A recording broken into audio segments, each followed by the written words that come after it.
नमस्कार, मैं रचना शर्मा चढ़ती कला टाइम टीवी देख रहे हैं सभी दर्शकों का स्वागत करती हूं। आप देख रहे हैं top 10 news.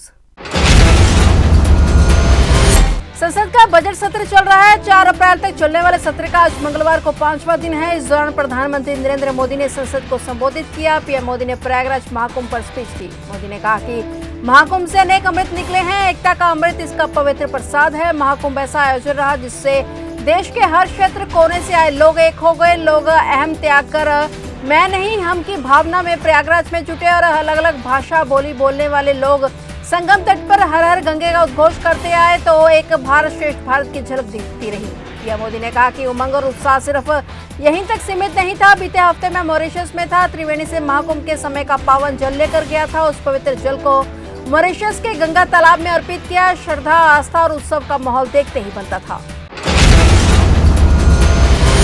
Advocate Harjinder Singh Dhami के इस्तीफे को लेकर बड़ी खबर सामने आई है। दरअसल एडवोकेट हरजिंदर धामी ने श्रोमणी गुरुद्वारा प्रबंधक कमेटी के अध्यक्ष पद से अपना इस्तीफा वापस लेने की घोषणा कर दी है। धामी ने सुखबीर सिंह बादल और बलविंदर सिंह भुंदड़ के साथ बैठक के बाद यह फैसला लिया है। जानकारी के मुताबिक आज सुखबीर बादल एडवोकेट धामी से मिलने उनके घर पहुंचे थे। इस दौरान वह उन्हें मनाने के लिए कामयाब भी हो गए। धामी ने यह भी कहा कि वह 1-2 दिन में अपना पदभार संभाल लेंगे। करीब 1 घंटे चली बैठक के बाद पत्रकारों से बातचीत में धामी ने कहा कि लंबे समय से श्रोमणी गुरुद्वारा प्रबंधक कमेटी सिंह और श्रोमणी अकाली दल के सदस्य मुझसे बार-बार इस्तीफा वापस लेने की अपील कर रहे थे।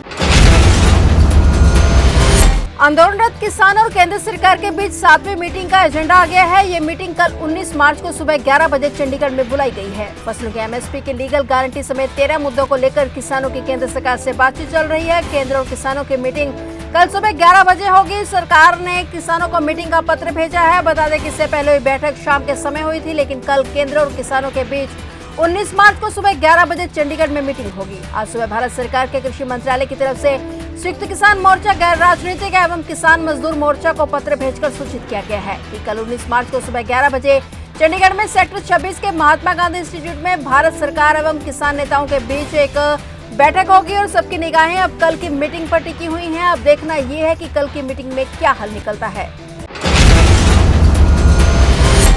महाराष्ट्र के नागपुर में हुए बवाल के बाद अब पुलिस वहां शांति बनाए रखने के लिए लगातार प्रयासों में जुटी हुई है। औरंगजेब की कब्र ढहाने की मांग को लेकर भड़की हिंसा में उपद्रवियों ने घरों पर पथराव किया, गाड़ियों में आग लगाई, पुलिस पर हमला किया, जिसके चलते इलाके में अनिश्चितकालीन कर्फ्यू लागू करना पड़ा। पुलिस ने स्थिति नियंत्रित करने के लिए आंसू गैस के गोले छोड़े। 55 से ज्यादा लोगों को हिरासत में लिया गया। हिंसा के बाद प्रशासन ने इलाके में अनिश्चितकालीन कर्फ्यू लगा दिया है। हिंसा के बाद नागपुर में बीएनएस की धारा 163 लागू कर दी गई। शांति व्यवस्था बहाल करने के लिए पुलिस की 20 टीमें बनाई गई। पुलिस अधिकारियों ने इलाके में शांति व्यवस्था बनाए रखने की अपील की और कानून व्यवस्था का उल्लंघन न करने की चेतावनी दी। यह कर्फ्यू अगले आदेश तक लागू रहेगा।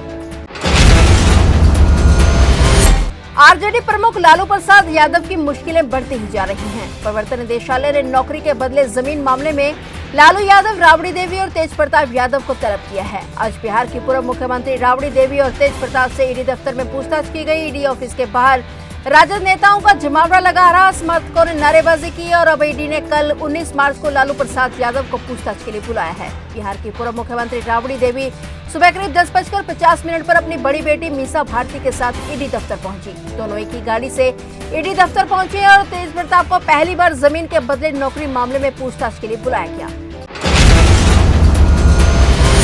भारतीय मूल की अमेरिकी अंतरिक्ष यात्री सुनीता विलियम्स धरती पर लौटने वाली हैं। वे अंतर्राष्ट्रीय अंतरिक्ष स्टेशन पर असामान्य रूप से लंबे समय तक रहने के बाद वापस आ रही हैं। पूरी दुनिया की नजर उनकी सुरक्षित वापसी पर टिकी हुई है। इस बीच भारत के प्रधानमंत्री नरेंद्र मोदी ने उनके नाम एक भावुक पत्र लिखकर देश के 1.4 अरब लोगों की भावनाओं को व्यक्त किया है। पीएम मोदी ने अपने इस पत्र में लिखा कि भले ही आप हमसे हजारों मील दूर हों, लेकिन आप हमारे दिलों के करीब हैं। ये पत्र अंतरिक्ष यात्री माइक मासिमिनो के माध्यम से सुनीता तक पहुंचाया गया है, जिससे पीएम मोदी ने हाल ही में एक कार्यक्रम में मुलाकात की थी। पत्र में पीएम मोदी ने सुनीता के लिए शक्ति और साहस की कामना करते हुए उनकी सुरक्षित वापसी की प्रार्थना की है। जम्मू कश्मीर के शोपियां में आईईडी बम बरामद हुआ है और सुरक्षा बलों ने पूरे इलाके को सील कर दिया है। साथ ही जांच शुरू कर दी गई है। सुरक्षा बलों की संयुक्त टीम ने हब्दीपोरा शोपियां में एक संदिग्ध वस्तु का पता लगाया जो एक आईडी जैसी दिख रही थी। सुरक्षा बलों ने पुलिस को जानकारी दी और एहतियातन शोपियां अनंतनाग मार्ग पर दोनों ओर से ट्रैफिक रोक दिया गया। इस बीच पुलिस का बम निरोधक दस्ता पहुंचा और आईडी को सुरक्षित स्थान पर ले जाकर निष्क्रिय कर दिया गया। समय पर कार्रवाई से बड़ा हादसा होने से बच गया। इसके बाद यातायात बहाल कर दिया गया। वहीं पुलिस ने मामला दर्ज कर तफ्तीश शुरू कर दी है। झारखंड में विभिन्न आदिवासी संगठनों ने रांची में सरना स्थल के पास निर्माणाधीन फ्लाईओवर को लेकर विरोध जताने के लिए मुख्यमंत्री हेमंत सोरेन सहित अन्य आदिवासी विधायकों की 5 किलोमीटर लंबी सांकेतिक शव यात्रा निकाली। प्रदर्शनकारियों ने सिरमटोली में बनाए जा रहे रैंप को हटाने की मांग की। उन्होंने दावा किया कि इससे सरना स्थल तक पहुंचने में बाधा आ रही है और वाहनों की लगातार आवाजाही से इस धार्मिक स्थल की पवित्रता भंग हो सकती है। प्रदर्शनकारियों ने चेतावनी दी कि अगर उनकी मांग पूरी नहीं हुई तो वे 22 मार्च को रांची बंद कर देंगे। 16 मार्च की देर रात जालंधर के रायपुर रसूलपुर गांव में एक यूट्यूबर के घर पर ग्रेनेड फेंका गया था, जिसकी घटना का वीडियो भी सामने आया था। पंजाब पुलिस इस हमले के हर एंगल से जांच कर रही है और अब इस मामले के तार यमुनानगर से जुड़े होने की पुष्टि हुई है। पंजाब के जालंधर में हुए ग्रेनेड हमले की जांच के दौरान पुलिस ने यमुनानगर जिले के ब्यासपुर थाना क्षेत्र के रामपुर बीटा गांव में दबिश देकर 18 वर्षीय हार्दिक कंबोज को हिरासत में लिया। पंजाब पुलिस आरोपी के हथियारों को निशानदेही के लिए जालंधर ले गई थी, जहां उसने पुलिस कर्मियों पर फायरिंग कर दी और जवाबी कार्रवाई में पुलिस की गोली से हार्दिक घायल हो गया। यमुनानगर पुलिस ने भी इस मामले में अपनी जांच तेज कर दी है। पुलिस अब यह पता लगाने की कोशिश कर रही है कि हार्दिक इस हमले में किस हद तक शामिल था। दिल्ली हाईकोर्ट ने टेरर फंडिंग मामले के आरोपी और सांसद इंजीनियर रशीद की संसद सत्र में हिस्सा लेने के लिए दायर अंतरिम जमानत याचिका पर सुनवाई टाल दी है। जस्टिस प्रतिभा सिंह की बेंच ने दोनों पक्षों के आग्रह पर अगली सुनवाई 25 मार्च को करने का आदेश दिया है। इस मामले में एनआईए ने इंजीनियर रशीद की अंतरिम जमानत याचिका का विरोध करते हुए कहा कि सांसद होने की वजह से उन्हें जेल से बाहर आने की अनुमति नहीं दी जा सकती। हाईकोर्ट ने 12 मार्च को इंजीनियर रशीद की याचिका पर एनआईए को नोटिस जारी किया था। ट्रायल कोर्ट ने इंजीनियर रशीद की नियमित जमानत पर फैसला सुरक्षित रखा हुआ है और 19 मार्च को फैसला सुनाया जाना है।